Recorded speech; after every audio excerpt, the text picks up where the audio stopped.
Everyone, welcome back to the channel. तो चलिए start करते हैं आज की क्लास। आई होप मेरी आवाज आपको आप तक अच्छी ऑडिबल होगी। एक्चुअली थोड़ी तबीयत ठीक नहीं है तो गले में दर्द है, बट फिर भी मेरी आवाज जो है वो आपको इजीली ऑडिबल होगी। तो चलिए स्टार्ट करते हैं। लास्ट क्लास में हमने ये पढ़ा था कि हमारे फंक्शंस क्या हैं मैनेजमेंट के, और हमने थोड़ा बहुत रिवीजन किया था, जिसका निमोनिक मैंने आपको बताया था post DC, planning, organising, staffing, directing and controlling. आज हमारा लास्ट टॉपिक है इस चैप्टर का, फिर ये चैप्टर फिनिश हो जाएगा। तो अच्छे से इस टॉपिक को कंप्लीट करते हैं और क्लास को वाइंड अप करेंगे। तो आज का टॉपिक रहेगा हमारा कोऑर्डिनेशन। देखो बच्चों, कोऑर्डिनेशन का मतलब क्या होता है, मैं आपको एक एग्जांपल देके समझाती हूँ कि जैसे मैं अभी आपको पढ़ा रही हूँ, ठीक है। अब मेरी वॉइस पहले आए या 2 सेकंड 3 सेकंड बाद में चले और मेरे हाथों के एक्शंस पहले चले, तो आपको वीडियो देखने में कैसी लगेगी? अच्छी नहीं लगेगी ना, कि मेरे एक्शंस पहले हो रहे हैं, वॉइस बाद में आ रही है, ये वॉइस पहले आ रही है, एक्शंस बाद में आ रहे हैं। तो डेट इज द कोऑर्डिनेशन। तो कोऑर्डिनेशन नहीं होगा जब किसी भी एक्टिविटी के अंदर, तो वो अच्छा नहीं लगेगा, मजा नहीं आएगा, ठीक है। तो कोऑर्डिनेशन का काम ही है। अब हम क्योंकि मैनेजमेंट चैप्टर को पढ़ रहे हैं, तो मैनेजमेंट में कोऑर्डिनेशन का मतलब क्या है कि जितनी भी एक्टिविटीज हैं, जितने भी फंक्शंस हैं, चाहे वो किसी भी लेवल पे हो, उनके बीच में एक कोऑर्डिनेशन होना चाहिए, एक सिंक्रोनाइजेशन होना चाहिए कि एक फंक्शन दूसरे फंक्शन से डिपेंड जुड़ा हुआ हो, एक लेवल दूसरे लेवल से आराम से कोऑर्डिनेट करे, कोई भी डिस्प्यूट ना हो, ठीक है। इसको हम कोऑर्डिनेशन कहते हैं। समझ में आया? ऐसे ही अगर कोई एक कोरियोग्राफर है, अब म्यूजिक अलग है, उसके डांस के स्टेप्स अलग है, तो वो भी एक कोऑर्डिनेशन नहीं दिखेगा। तो कोऑर्डिनेशन क्या करता है कि डिफरेंट डिफरेंट एक्टिविटीज को सिंक्रोनाइज करता है, ठीक है। मैनेजमेंट में कोऑर्डिनेशन का काम क्या है कि जितने भी डिफरेंट फंक्शंस हैं, डिफरेंट लेवल्स पे कंडक्ट किए जा रहे हैं, उन सबको सिंक्रोनाइज करता है, उसको हम बोलते हैं कोऑर्डिनेशन, ठीक है। तो चलो डेफिनेशन क्या उसमें पढ़ लेते हैं। तो the process of synchronising the activities, जो भी एक्टिविटीज हो रही हैं उनको एक सिंक्रोनाइज फॉर्म में लेके आना, एक प्रोसेस है ये, ऑफ डिफरेंट डिपार्टमेंट। अब डिपार्टमेंट क्या है? प्रोडक्शन डिपार्टमेंट है, सेल्स डिपार्टमेंट है, मार्केटिंग डिपार्टमेंट है, ये डिफरेंट डिफरेंट डिपार्टमेंट्स है। मैनेजर का काम क्या होता है? इन सारे डिपार्टमेंट्स का वर्क को सिंक्रोनाइज करना, दैट इज कोऑर्डिनेशन, ठीक है। तो समझ में आया कि process of synchronising the activities of different department is known as coordination. जैसे कि मैंने आपको एग्जांपल देके समझाया। अब कोऑर्डिनेशन को बोला जाता है the essence of management. Essence मतलब असेंशियल पार्ट, मैनेजमेंट का असेंशियल पार्ट है कोऑर्डिनेशन। क्यों है? क्यों? आप खुद सोचिए क्यों है। अगर डिफरेंट डिफरेंट फंक्शंस, जैसे पोस्ट डीसी मैंने आपको बताया, पोस्ट डेज बताया मैंने आपको, अब उसमें प्लानिंग हो गया, ऑर्गेनाइजिंग हो गया, उन सबका अपना अलग अलग फंक्शन है, अलग अलग लेवल है, पर उनको एक साथ सिंक्रोनाइज करना ये किसका काम है? कोऑर्डिनेशन का काम है, ठीक है। अगर मैं लेवल्स की बात करूं, डिफरेंट लेवल्स में, जैसे प्रोडक्शन डिपार्टमेंट अलग है, सेल्स डिपार्टमेंट अलग है, उनके बीच में कोऑर्डिनेशन नहीं होगा तो डिस्प्यूट अराइज होगा। डिस्प्यूट अराइज होगा तो जो भी हमारे ऑब्जेक्टिव्स होंगे हम उन्हें अचीव नहीं कर पाएंगे, ठीक है। तो इसीलिए जो कोऑर्डिनेशन है वो एक एसेंस है, एक असेंशियल पार्ट है, किसके लिए? मैनेजमेंट के लिए, ठीक है। तो ये क्या करता है? It brings unity of action. Action क्या करता है? यूनिटी लेके आता है और इंटीग्रेट्स करता है डिफरेंट एक्टिविटीज। जो भी different different activities different different levels पे की जा रही है, उन सबको इंटीग्रेट करता है, एक साथ लेके आता है, ठीक है, ऑर्गेनाइजेशन में। तो it is considered as the essence of management because, क्यों ये इंपॉर्टेंट है, क्यों ये असेंशियल है? तो फर्स्ट कि it is needed, coordination is needed to perform all the functions of the management. जरूरी है कि जितने भी फंक्शंस हम कर रहे हैं वो सारे के सारे एक सिंक्रोनाइज वे में होने चाहिए, एक इफेक्टिव वे में होने चाहिए, जिससे जो भी हमारे ऑब्जेक्टिव्स हैं, जो भी हमारा गोल है, वो हम अचीव कर पाए। अब आप देखिए, अगर कोऑर्डिनेशन नहीं होगा, चाहे वो डिफरेंट डिपार्टमेंट्स हो, चाहे वो डिफरेंट फंक्शंस हो, तो ऑब्जेक्टिव हम अचीव नहीं कर पाएंगे, हमारे सबके गोल्स अलग अलग हो जाएंगे, कोई अलग कुछ काम करेगा, कोई अलग कुछ काम करेगा। तो इसीलिए कोऑर्डिनेशन एक मस्ट है। जो मैनेजर है उसका क्या काम है? डिफरेंट डिफरेंट फंक्शंस का डिफरेंट डिफरेंट लेवल्स में कोऑर्डिनेशन को बनाए रखना। ठीक है। सेकंड क्या है, coordination is required at all levels, her level पे जरूरी है। जैसे मैंने आपको बताया कि अब प्रोडक्शन डिपार्टमेंट ने प्रोडक्शन किया, अब प्रोडक्शन करके नहीं होगा, अब अगर सेल्स डिपार्टमेंट वर्क ही नहीं कर रहा, मार्केटिंग डिपार्टमेंट उसकी मार्केटिंग ही नहीं कर रहा है, तो क्या होगा, ऑब्जेक्टिव अचीव नहीं होगा, जो हमारे गोल्स है वो अधूरे रह जाएंगे, अचीव ही नहीं होंगे। तो इसको कोऑर्डिनेट कौन करता है, मैनेजर। तो मैनेजर का क्या काम है, चाहे वो टॉप लेवल हो, मिडिल लेवल हो, चाहे वो लोअर लेवल हो, तीनों में क्या करेगा, कोऑर्डिनेशन बनाएगा। ठीक है। तो कोऑर्डिनेशन क्या है, जरूरी है डिफरेंट लेवल्स पे, ऑल लेवल्स पे। और थर्ड क्या है, coordination is must for survival. देखो मैंने आपको बताया कि कोऑर्डिनेशन बहुत जरूरी है, मस्ट है। किसके लिए, हमारे सर्वाइवल और सक्सेस के लिए। जो भी ऑर्गेनाइजेशन का ऑब्जेक्टिव है, गोल है, बेसिकली सर्वाइवल के लिए बहुत ज्यादा जरूरी है। Coordination is must for survival and success of organisation. चाहे कोई भी ऑर्गेनाइजेशन हो, उसके लिए कोऑर्डिनेशन इज मस्ट। अब कंक्लूजन क्या बताता है, ये बहुत अच्छी लाइन है, आप सब लोग दिमाग में रखेंगे और इसको पेपर में लिख के भी आएंगे कि क्या कह सकते हैं हम, कि जितने भी फंक्शंस हैं वो क्या है, सारे फ्लावर्स हैं।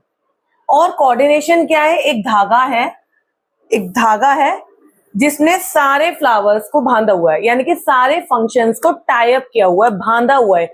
हमने पढ़ा था ना इंटीग्रेट, तो मतलब कोऑर्डिनेशन एक ऐसा थ्रेड है जिसने सारे फंक्शंस को इंटीग्रेट करके रखा हुआ है। ठीक है। तो this is a very nice line to understand the coordination और बेटर और क्लियर, राइट। तो आपको भी समझ में आया होगा कि कोऑर्डिनेशन क्या है, क्यों जरूरी है कोऑर्डिनेशन एक मैनेजमेंट के लिए, फंक्शंस के लिए, डिफरेंट लेवल्स के लिए और सर्वाइवल के लिए। ठीक है। अभी आगे और पढ़ते हैं, इस टॉपिक में हमारे इंपॉर्टेंस हैं, फीचर्स हैं, उनको भी हम कवर कर रहे हैं। देखिए नेक्स्ट टॉपिक है हमारा नेचर और फीचर ऑफ कोऑर्डिनेशन। तो पहला फीचर क्या आता है, कोऑर्डिनेशन इंटीग्रेट ग्रुप एफर्ट। देखिए कोऑर्डिनेशन क्या करता है, ग्रुप एफर्ट को इंटीग्रेट करता है। तो जैसे मैंने आपको बताया कि चाहे डिफरेंट फंक्शंस हो, उनको क्या करता है कोऑर्डिनेशन, सिंक्रोनाइज करता है, इंटीग्रेट करता है। तो जितने भी ग्रुप एफर्ट्स हैं, यानी कि ग्रुप एफर्ट्स क्या आपके, चाहे वो कोई भी लेवल पे वर्क हो रहा हो, किसी भी फंक्शन के अंदर हो रहा है, उन सबको इंटीग्रेट करने का काम किसका है, कोऑर्डिनेशन का है। ठीक है। सेकंड क्या है, ensure unity of effort, unity बना के चलता है। यूनिटी क्यों, क्योंकि देखिए डिफरेंट डिपार्टमेंट्स में, अगर एक कंपनी में आपको बताऊं तो कैसे बनेगी, आपका सेल्स डिपार्टमेंट हो गया, फाइनेंस डिपार्टमेंट हो गया, एचआर डिपार्टमेंट हो गया, मार्केटिंग डिपार्टमेंट है, इन सारे डिपार्टमेंट्स को बनके मिलके एक कंपनी बनती है। अब ये सारे डिपार्टमेंट्स के लोग डिफरेंट बैकग्राउंड से आ रहे हैं, डिफरेंट इनके कस्टम्स हैं, इनको एक जगह इकट्ठा करना, इनके ऑब्जेक्टिव को डिसाइड करना, जिससे कोई केओस क्रिएट ना हो, कोई डिस्प्यूट क्रिएट ना हो। तो ये क्या करता है, कोऑर्डिनेशन एक रोल प्ले करता है। ठीक है। तो कोऑर्डिनेशन इसीलिए भी जरूरी हो जाता है। तो कोऑर्डिनेशन क्या करता है, यूनिटी बना के रखता है। थर्ड क्या है कि ये एक कॉन्टिन्यूअस प्रोसेस है, ऐसा नहीं है कि आज हुई और खत्म। ठीक है। ये हमेशा चलती रहने वाली प्रोसेस है। आज है, आज वर्क हो रहा है तो आज है, कल हो रहा है तो कल है, मतलब ऑनगोइंग प्रोसेस है, कभी भी एंड वाली प्रोसेस नहीं है। नेक्स्ट क्या है, coordination is pervasive. Pervasive function का मतलब क्या है कि हर लेवल पे जरूरी है, चाहे वो लेवल टॉप हो, चाहे वो मिडिल हो, चाहे वो लोअर लेवल हो, हर लेवल के मैनेजर्स के जरूरी है। क्योंकि मैनेजर का काम क्या है, तीनों लेवल्स पे जो मैनेजर्स हैं उनका काम क्या है, सारे फंक्शंस को एक यूनिटी बनाना, एक जिससे क्योस क्रिएट ना हो, और जो हमारे कंपनी का ऑब्जेक्टिव है, गोल है, उसे हम इफिशिएंटली और इफेक्टिवली अचीव कर पाए। ठीक है। तो ये एक परवेसिव फंक्शन भी हो जाता है। अब ये रिस्पॉन्सिबिलिटी भी है सारे मैनेजर्स की, जैसा कि मैंने आपको बताया, चाहे वो किसी भी लेवल के मैनेजर्स हो, सबकी रिस्पॉन्सिबिलिटी बन जाती है कोऑर्डिनेशन की। और ये एक डेलिब्रेट फंक्शन भी है। डेलिब्रेट क्यों बोला जाता है, क्योंकि अब इसमें डिफरेंट डिपार्टमेंट्स को हम सिंक्रोनाइज कर रहे हैं, इंटीग्रेट कर रहे हैं। ठीक है। डिफरेंट डिपार्टमेंट्स में भी लेवल्स हो गए, तो डेलिब्रेट इसलिए बन जाता है कि लोग अपने अलग बैकग्राउंड से आ रहे हैं, सबका अलग अलग थॉट है, तो उनको एक साथ लेके आना, जिससे डिस्प्यूट क्रिएट ना हो। कोई कह रहा है कि नहीं ये चीज बेटर है, प्रोडक्शन डिपार्टमेंट वाले कह रहे हैं कि नहीं हम प्रोडक्शन ऐसे करेंगे, सेल्स डिपार्टमेंट वाले कह रहे हैं नहीं हम तो सेल्स ऐसे करेंगे। तो उस डिस्प्यूट्स को बचाने के लिए एक मेन ऑब्जेक्टिव, एक सोल ऑब्जेक्टिव बनाने के लिए तो ये बहुत जरूरी हो जाता है एक मैनेजर को कि उनके बीच में एक कोऑर्डिनेशन बना के रखना। इसीलिए ये एक डेलिब्रेट फंक्शन कहलाता है। ठीक है, तो कोऑर्डिनेशन क्या है, एक डेलिब्रेट फंक्शन भी है। तो आपको समझ में आ गया होगा छहों के छहों फीचर्स क्या है कि ये एक ग्रुप एफर्ट है, इंटीग्रेट करता है ग्रुप एफर्ट, यूनिटी बनाता है, कॉन्टिन्यूस प्रोसेस है, एक परवेसिव फंक्शन है, सब जगह चाहिए। जैसे आपको ध्यान हो हमने मैनेजमेंट में भी पढ़ा था कि management is pervasive, likewise coordination भी एक परवेसिव फंक्शन है और ये एक डेलिब्रेट फंक्शन भी है। ठीक है, अब हम चलते हैं इंपॉर्टेंस ऑफ कोऑर्डिनेशन पे कि क्यों जरूरी है कोऑर्डिनेशन एक मैनेजमेंट के लिए, जिससे वो अपने ऑब्जेक्टिव्स को इफिशिएंटली और इफेक्टिवली अचीव कर पाए। ठीक है, तो पहला है growth in size. Growth in size का मतलब कि जैसे जैसे हमारा ऑर्गेनाइजेशन बड़ा होता चला जाएगा कोऑर्डिनेशन उतना ही जरूरी होता चला जाएगा। ठीक है, अब एक सोल प्रोप्राइटर फर्म है, सोल प्रोप्राइटर यानी कि जैसे आपके फादर हैं, एक बिजनेसमैन है, अब वो सेल्स का भी काम कर रहे हैं, वो प्रोडक्शन का भी काम कर रहे हैं, वो एडवर्टाइजमेंट मार्केटिंग भी कर रहे हैं, तो उनको कोऑर्डिनेशन करने की इतनी जरूरत नहीं बिकॉज वो सोल प्रोप्राइटर में है। पर यही अगर एक कंपनी हो जाती जिसके डिपार्टमेंट्स अलग अलग है, एचआर डिपार्टमेंट अलग है, फाइनेंस डिपार्टमेंट अलग है, सेल्स डिपार्टमेंट अलग है, तो वहां पे कोऑर्डिनेशन मस्ट है क्योंकि डिफरेंट डिफरेंट लेवल्स पे डिफरेंट डिफरेंट मैनेजर्स वर्क कर रहे हैं, डिपार्टमेंट्स अलग बने हुए हैं, तो उनको इंटीग्रेट करना ये कोऑर्डिनेशन है। तो इसलिए जैसे जैसे हमारा ऑर्गेनाइजेशन बड़ा होता चला जाएगा उसमें कोऑर्डिनेशन उतना ही जरूरी होता चला जाएगा, राइट। सेकंड क्या है, फंक्शनल डिफरेंशिएशन। फंक्शनल डिफरेंशिएशन जो मैंने आपको बताया था, post DC, planning, organising, staffing, directing, controlling, इसमें भी अब ये देखो पांचों एक फंक्शन है, पांचों का अपना अलग अलग एक रोल है, इनके ऊपर हम अलग अलग चैप्टर भी पढ़ने वाले हैं आगे चल के। तो इनका अलग अलग फंक्शन ये क्या कर रहा है कि कोऑर्डिनेशन इसमें भी बहुत जरूरी है कि पांचों अपने आप में बहुत बड़े फंक्शंस है, सबको इकट्ठा करना, इंटीग्रेट करना, सिंक्रोनाइज करना।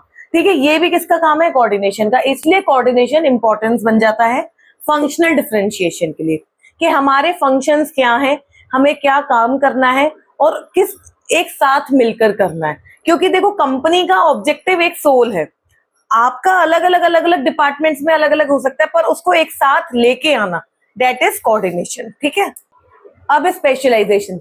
अब देखो स्पेशलाइजेशन में क्या है कि जितने भी फंक्शंस हैं, जितने भी लेवल्स हैं, सब पे डिफरेंट डिफरेंट मैनेजर्स वर्क कर रहे हैं। अब वो मैनेजर्स एक स्पेशलाइज्ड है, स्पेशलिस्ट है अपने अपने फील्ड में, तभी तो कंपनी ने उन्हें हायर किया है। तो अब उनको समझाना, चीजों को इंटीग्रेट करना, ढंग से उन्हें लेके आना एक ऑब्जेक्टिव में, ये थोड़ा डिफिकल्ट हो जाता है, जिससे क्योस भी क्रिएट ना हो, है ना, कंफ्यूजन भी ना रहे। तो ये इसीलिए कोऑर्डिनेशन एक इम्पोर्टेंस बन जाता है एक बड़े ऑर्गेनाइजेशन के लिए। सबसे पहले तो हमें यही रखना है कि एक कोऑर्डिनेशन जो है बड़े ऑर्गेनाइजेशन के लिए ज्यादा मैंडेटरी है, ठीक है, compare to sole proprietor firm के लिए। तो यहाँ पे स्पेशलाइजेशन हो गया कि अगर कोई मैनेजर, अब भाई ऑब्वियस सी बात है, एक मैनेजर अपनी फील्ड में स्पेशलाइज्ड होगा तो वो क्यों सुनेगा दूसरे मैनेजर की। तो इसीलिए इस तरीके से कोऑर्डिनेट करो कि लोग जो भी मैनेजर्स हैं वो अपने आप में आपस में सुन के चले, आपस में एक फ्रेंडली रिलेशन होना चाहिए। इसलिए यहाँ ये आया था कि कोऑर्डिनेशन जो एक डेलिब्रेट फंक्शन है, जो मैंने अभी आपको बताया कि क्यों ये डेलिब्रेट बन जाता है। ठीक है, सब अपने अपनी फील्ड में स्पेशलाइज्ड है, वो क्यों सुनेंगे। तो इसीलिए कोऑर्डिनेशन मस्ट हो जाता है कि उनको इस तरीके से एक्सप्लेन करना, चीजों को इस तरीके से सिंक्रोनाइज करना कि वर्क भी हो जाए, हमारा ऑब्जेक्टिव भी अचीव हो जाए और कोई डिस्प्यूट भी ना हो बिटवीन द डिपार्टमेंट्स या बिटवीन द लेवल्स और फंक्शंस, राइट। तो ये हमारे इंपॉर्टेंस थी कोऑर्डिनेशन की और ये हमारे फीचर थे।